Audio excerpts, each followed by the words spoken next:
Hello friends, एक बार फिर से आप सभी का स्वागत है राजन इन्फिनिटी चैनल पे। जैसा कि अपन कल पढ़े थे सिविल इंजीनियरिंग के सब्जेक्ट सर्विंग के कुछ इंपॉर्टेंट एमसीक्यूज़, जो कि आज के टाइम में एसएससी जेई एग्ज़ाम्स, किसी भी स्टेट के एग्ज़ाम्स, एई के, जेई के, उन एग्ज़ाम्स में जो क्वेश्चन आते रहते हैं उनको मद्देनज़र रखते हुए अपन ने कुछ इंपॉर्टेंट एमसीक्यूज़ डिज़ाइन किए हैं। तो कल जैसा कि अपन ने कुछ एमसीक्यूज़ किए थे, वहीं से शुरुआत करते हैं आज। पहला क्वेश्चन आज का, ranging is the process of. Ranging की बात करें तो क्या होता है, मान लो कि अपन ने कोई सर्वे स्टार्ट किया, अपन ने कुछ पॉइंट एस्टेब्लिश किए ग्राउंड के ऊपर। इन पॉइंट्स को क्या करते हैं अपन, एक स्ट्रेट लाइन के अंदर अलाइन करते हैं। तो ये जो प्रोसेस होती है उस प्रोसेस को क्या बोलते हैं अपन, रेंजिंग बोलते हैं। तो इसका आंसर अपने पास क्या हो जाएगा, aligning the chain in straight line between two extremities. चलिए अगले क्वेश्चन की ओर। A building is an obstacle to. अगर बिल्डिंग की बात करें तो बिल्डिंग क्या होता है, सर्वे के अंदर एक ऑब्स्टेकल का काम करता है। बिल्डिंग पॉइंट पे अपन क्या कर सकते हैं, वहाँ पे ना तो रेंजिंग कर सकते हैं और ना ही वहाँ पे चेनिंग पॉसिबल है। तो उस वजह से क्या होता है, वहाँ पे ये बहुत रेंजिंग एंड चेनिंग के अंदर क्या है, ऑब्स्टेकल का काम करती है।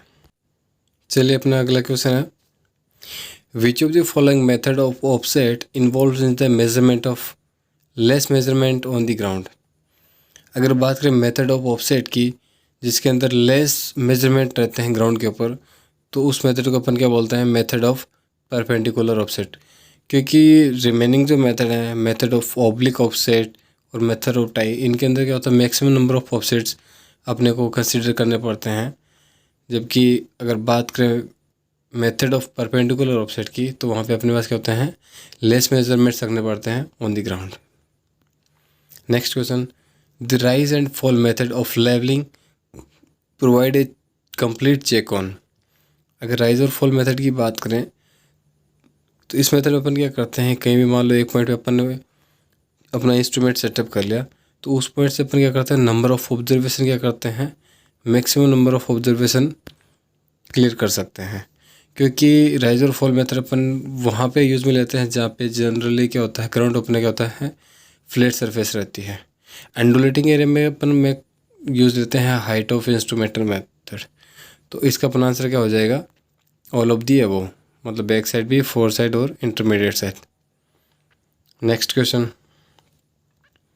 Which of the following angles can be set out with the help of French cross staff.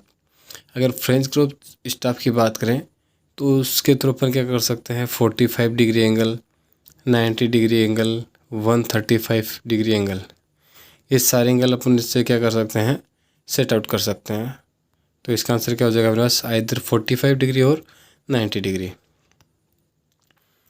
Next question है, if the quadrantal bearing of a line is south 30 degree east, then the whole circle bearing of the line. जैसा कि question बोला हुआ है अपने को, ये कोई एक एंगल दिया हुआ है, मान लेते हैं ये अपने पास नॉर्थ है, ये साउथ है, ये ईस्ट है, ये और ये वेस्ट है। अपने को ये एंगल दिया हुआ है कितना, 30 डिग्री।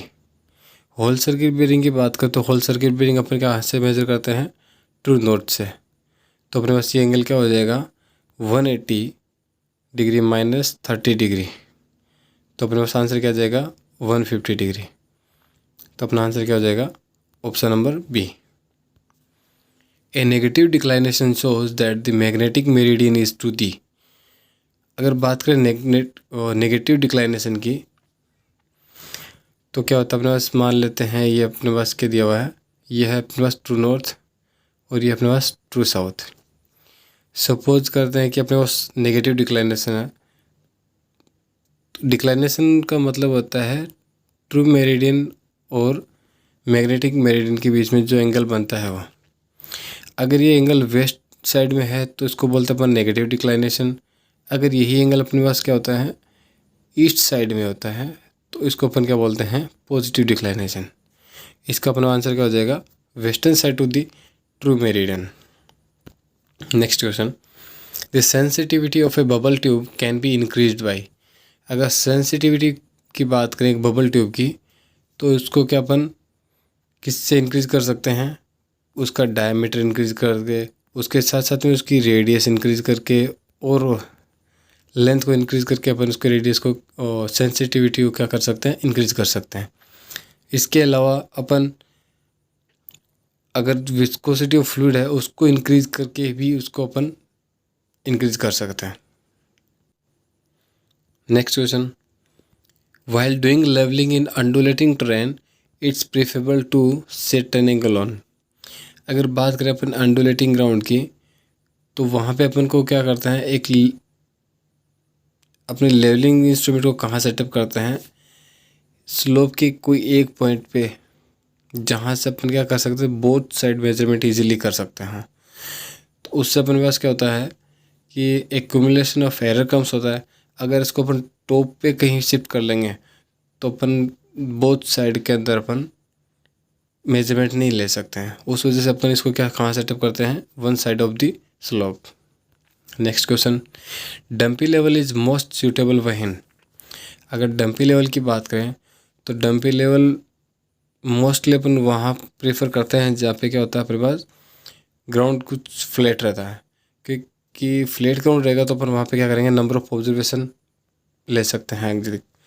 तो इसका आंसर क्या हो जाएगा, many readings are to be taken from a single setting of the instrument.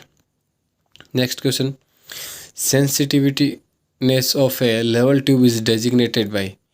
Sensitiveness की बात करें लेवल ट्यूब की तो जैसा कि अपन ने लास्ट क्वेश्चन में एक देखा था कि सेंसिटिविटी होती है एक लेवल ट्यूब की, वो किस पे डिपेंड करती है, उसकी रेडियस पे।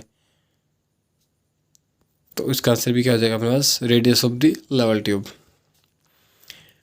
If the forebearing of a line AB is 35 degree, then the back bearing of the line। अपने को कोई लाइन एक AB है, उसका फोर बियरिंग दिया हुआ है कितना डिग्री, 35 डिग्री, और अपने से पूछा क्या है, बैक बियरिंग। तो एक रिलेशन होता है, fore bearing is equals to back bearing plus minus 180 डिग्री। अब प्लस माइनस अपन कब लेंगे, अगर एंगल की वैल्यू 180 से कम दी हुई है तो उस कंडीशन में अपन क्या करेंगे, जो भी एंगल थीटा अपने को गिवन है उसके अंदर क्या करेंगे, 180 ऐड कर देंगे। अगर एंगल की वैल्यू 180 से ज़्यादा है तो उस कंडीशन में क्या करेंगे, 1 थीटा में से 180 माइनस कर देंगे। अपने को जो क्वेश्चन गिवन है उसके अंदर अपने को एंगल की वैल्यू दी हुई है 35 डिग्री, जो कि 180 से कम है, तो उसके अंदर अपन क्या करेंगे, 180 ऐड कर देंगे। तो अपना आंसर क्या आ जाएगा, 215 degree. Next question, direct method of contouring is. अगर मेथड ऑफ कॉन्टोरिंग की बात करें तो जो डायरेक्ट मेथड होता है वो क्या होता है, मोस्ट एक्यूरेट होता है। अगर स्मॉल सर्वेज करने होता है उस कंडीशन में यूज़ में लेते हैं, और ये क्या होता है, टाइम कंज्यूमिंग होता है और कॉस्टली भी होता है। Next question, benchmark is established by. Benchmark की बात करें तो ये अपन क्या करते हैं, स्प्लिट लेवलिंग से उसको एस्टेब्लिश करते हैं। और बेंचमार्क की बात करें तो बेंचमार्क कौन सा पॉइंट होता है, बेंचमार्क पॉइंट होता है जिसका आरएल अपने को क्या होता है, नॉन होता है, और वहाँ से अपन आगे फर्दर कोई भी अगर लेवलिंग वर्क करना हो तो वहाँ को अपन बेंचमार्क को क्या ले सकते हैं, अपन एक रेफरेंस पॉइंट की तरह यूज़ में ले सकते हैं और आगे सर्वे को प्रोसीड कर सकते हैं। Next question, the type of survey which requires list office work. Question में बोला जा रहा है कि कौन सा सर्वे है जिसके अंदर ऑफिस वर्क सबसे कम होता है, तो वो होता है अपने पास plane table serving. Plane table serving के अंदर क्या होता है, जैसे जैसे अपन ग्राउंड के ऊपर सर्वे करते जाते हैं वैसे वैसे उसको on the point upon directly उसके अंदर क्या करते हैं, फील्ड बुक के अंदर डायरेक्ट उसके अंदर मेजरमेंट को प्लॉट करते जाते हैं। उसकी वजह से क्या होता है, एरर होने के चांसेस भी कम हो जाते हैं, और उसके साथ साथ में ऑफिस वर्क भी कम होता है, क्योंकि अपन जो काम करना होता है वो तुरंत ऑन द साइड कर लेते हैं। तो उस वजह से क्या होता है, यहाँ पे ऑफिस वर्क क्या हो जाएगा, लिस्ट हो जाएगा। Detailed plotting is generally done by. अगर डिटेल प्लॉटिंग की बात करें तो ये कौन से मेथड से किया जाता है, रेडिएशन मेथड से। और रेडिएशन मेथड किसका टाइप है, प्लेन टेबल सर्वेइंग का ही एक टाइप है।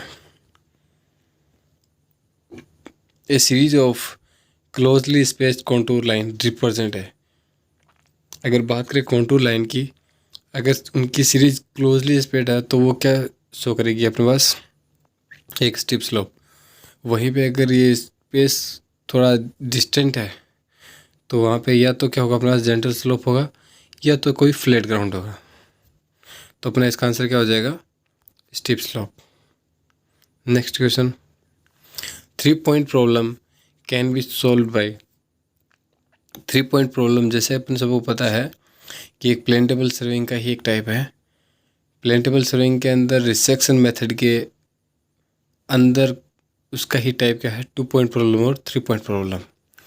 2 पॉइंट प्रॉब्लम को सोल्व किससे कर सकते हैं अपन, ट्रेसिंग मेथड से भी कर सकते हैं, बेसल्स मेथड से भी कर सकते हैं और लेमन्स मेथड से भी कर सकते हैं।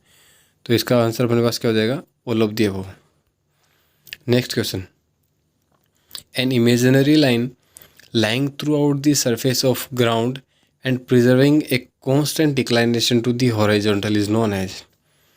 कोई इमेजनरी लाइन है जो क्या है, अपने ग्राउंड पे है और उस इक्वल डिक्लाइनेशन है, तो उसको अपन क्या बोलेंगे, कॉन्टूर ग्रेडियंट। अगर बात करें दो कॉन्टूर लाइन है, कॉन्जिक्यूटिव कॉन्टूर लाइन, उनके बीच में अगर हॉरिजॉन्टल डिस्टेंस है उसको अपन क्या बोलेंगे, हॉरिजॉन्टल इक्विवेलेंट। जबकि यही अगर वर्टिकल डिस्टेंस हो तो उसको अपन क्या बोलेंगे, कॉन्टूर इंटरवल। ठीक है, चलिए नेक्स्ट क्वेश्चन की ओर। This size of plane table.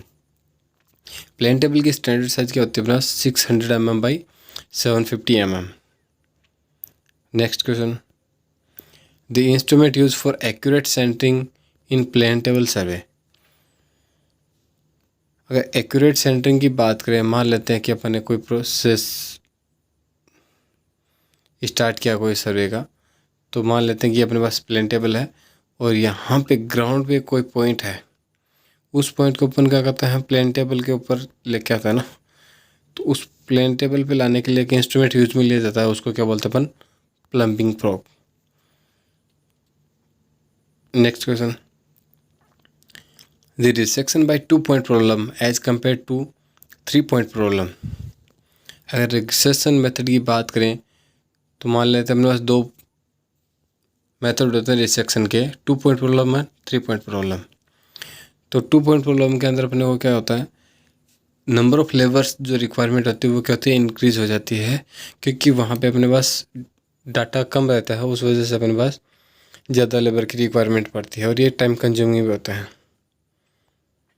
Next question, the number of horizontal cross wire in A Stadia diaphragm.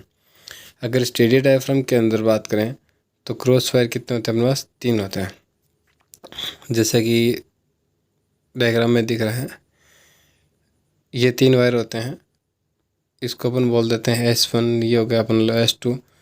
तो इनके बीच के अंदर जो डिस्टेंस होती है उसको बोलते हैं स्टाफ इंटरसेप्ट।